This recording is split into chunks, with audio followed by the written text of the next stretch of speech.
reflect on a book called One Flew Over the Cuckoo's Nest, which was written by Ken Kesey.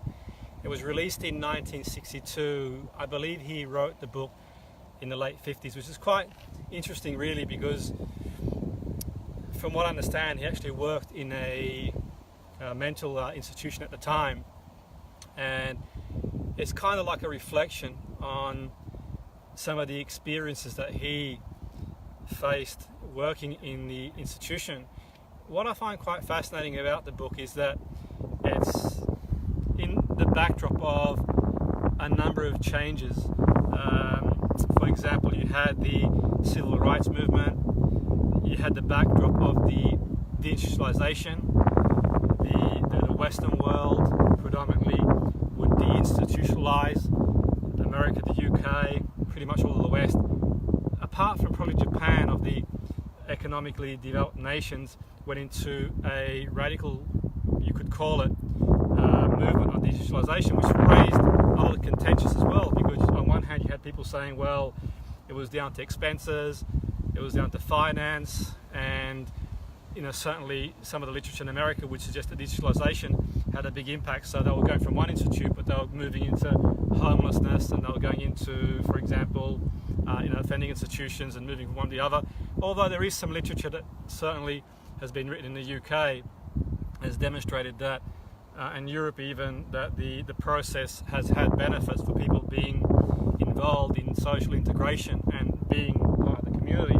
But obviously support is imperative. And sort of reflecting on the book itself, I think it's really interesting, because not only have you got that, but also you've got like the book centers around the main character, which is a guy called Chief, and he pretends not to be able to speak or hear.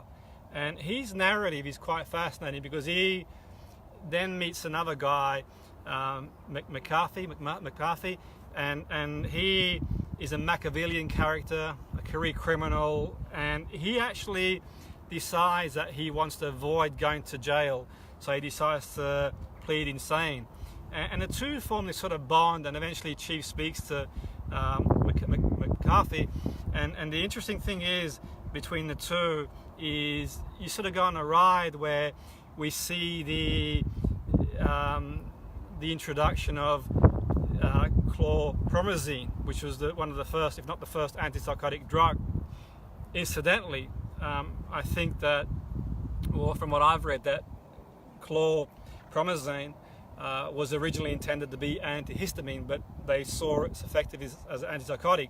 So there are some people that say that had a instrumental correlation with deinstitutionalization, but we see the patients in this psychiatric institution, which I believe was based in Oregon, being medicated. We see electric shock treatment.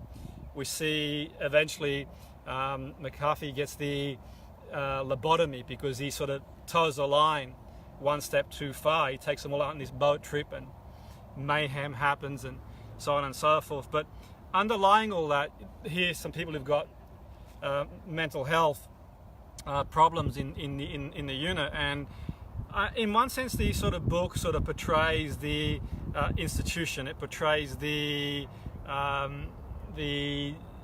fundamental way the establishment would coerce. In the book, I think that illustrates the coercive methods of the time, and the way the institution would adopt these coercive methods, however they were.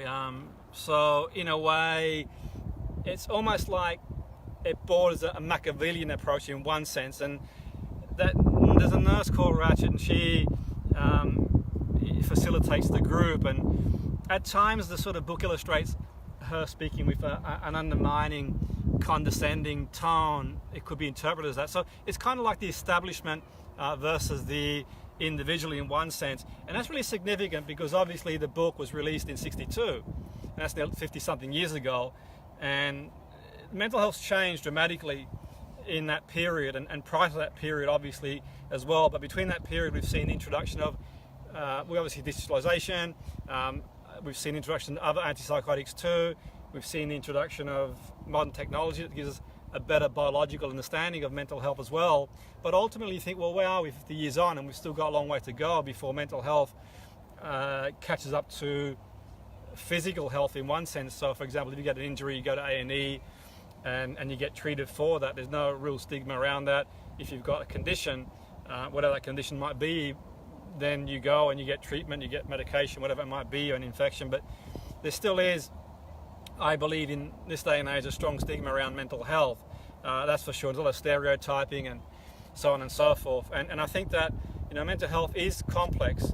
Don't get me wrong, and the brain is complex. We've got 100 billion neurons, which is as many stars in the Milky Way. So it is complex, and I do believe we've had a long way to go. But I think with technology now, we can sort of start to get a better understanding of the biology involved around certain conditions, and certainly from the psychotic emphasis certainly in the way I see it in my reading of literature, it's been based for a long while around the biomedical model.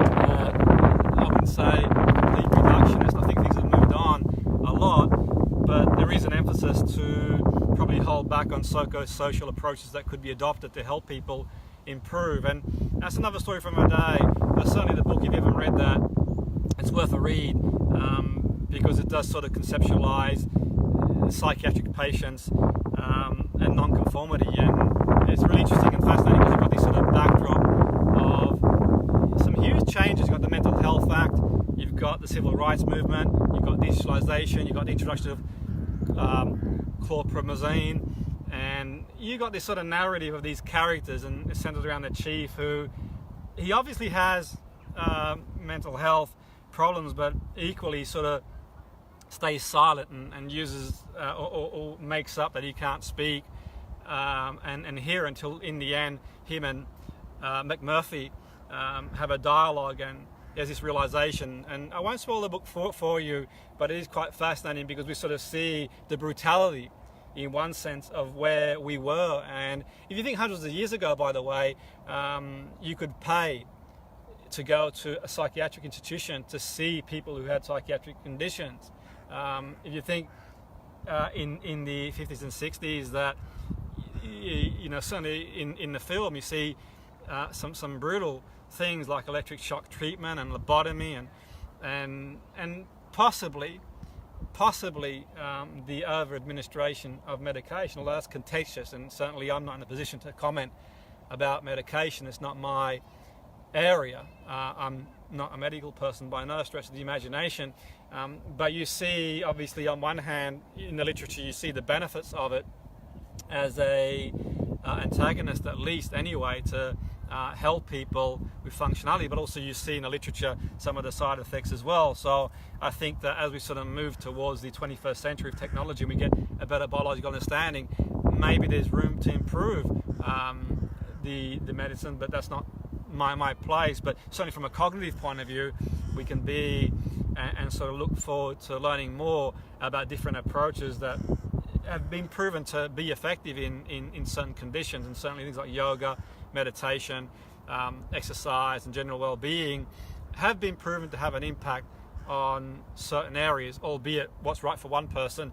is not right for someone else. I certainly think epigenetics will have a really big say, and tailoring the approach for each individual, which is as unique as their own thumbprint, and how the person's DNA is expressed in the environment is going to go a long way towards moving forward in the future in the next 50 years. And equally, like, you know, we've seen the DSM manual change significantly over the years.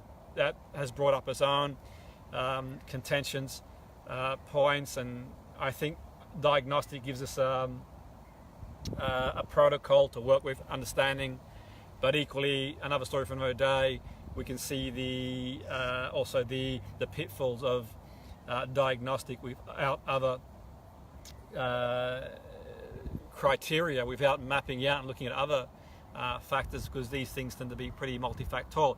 But that's obviously another story of another day. So the book, One Flew Over the Cuckoo's Nest, by Ken Kesey, really, really good read. I haven't read it before. If you read it before, it's putting a different spin on it. And I really think the backdrop of when the book was released 50-something years ago is quite fascinating, because you sort of see this sort of backdrop of all the things that were going on in the world at that time, and digitalization, introduction of antipsychotics and the Mental Health Act, and all these things that were happening, and you've got this sort of bubble environment and all the things that are going on between these sort of characters. That's sort of central between the chief, the McMurphy and the nurse, who I suppose he's often portrayed as one thing.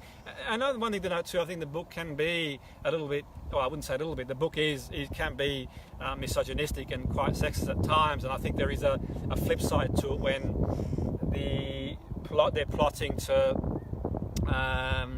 get back at Nurse Ratched with all sorts of, devious, really, really bad ways. So there is that too, and do bear that in mind if you do read it before, which is quite sad in one sense, but on the other sense, from the point of view of encapsulating mental health at that time, is quite a formidable read with some really fascinating insights. So thank you for watching. Live with Passion. Boom!